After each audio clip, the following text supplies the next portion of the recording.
Մարսողական համակարգի խնդիրներով դիմելիությունը բարձր է հատկապես քրոնիկական գաստրիտների, ստամոքսի կամ 12 մատնյա աղու խոցերի առկայության դեպքում։ Գաստրիտը ստամոքսի լորձաթաղանթի բորբոքումն է, պատճառներից մեկը հելիկոբակտերային վարակն է։ Բակտերիա է, որը ապրում է ստամոքսի անտրալ հատվածի ենթալորձային շերտում եւ առաջացնում է դեղուն բորբոքային ռեակցիա տարբեր աստիճանի։ Փոխանցման հիմնական ուղին ֆեկալ-օրալ է, այսինքն կարելի է վարակվել հիգիենայի, կենցաղային նույն պարագաների կիրառման ժամանակ օրինակ։ Հելիկոբակտերով վարակվածությունը շատ բարձր է ամբողջ աշխարհում, ոչ միայն Հայաստանում։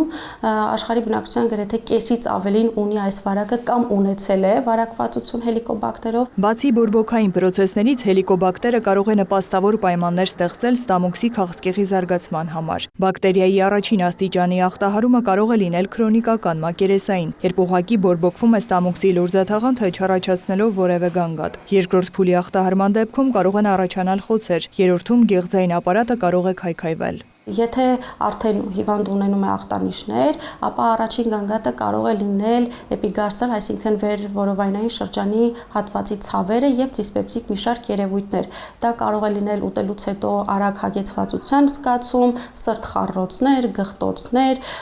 այրոցի զգացում հետկրծոցքրային շրջանում եւ այլն։ Հիմնական գանգատները սրանք են, որով պացիենտները դիմում են բժշկին։ Առաջին քայլը պետք է լինի համապատասխան նեղ մասնագետին դիմելը եւ անհրաժեշտ հետազոտություններ անցնելը։ Ըստ ցուցման կատարվում է ստամոքսաղիքային տրակտի էնդոսկոպիկ հետազոտություն բիոպսիայի միջոցով։ Որոշվում է նաեւ հելիկոբակտերի առկայությունը արագ ուրեազային թեստով։ Խնդրի հայտնաբերման դեպքում բուժառուն պետք է ստանա դեղորայքային բուժում։ Ստամոքսաղիքային համակարգի առավել հաճախ հանդիպող հիվանդություններից է նաև խոցային հիվանդությունը, երբ որ ստամոքսի կամ 12 մատնյա աղու տարբեր հատվածներում կարող է զարգանալ լորձաթաղանթի խոցային դեֆեկտ։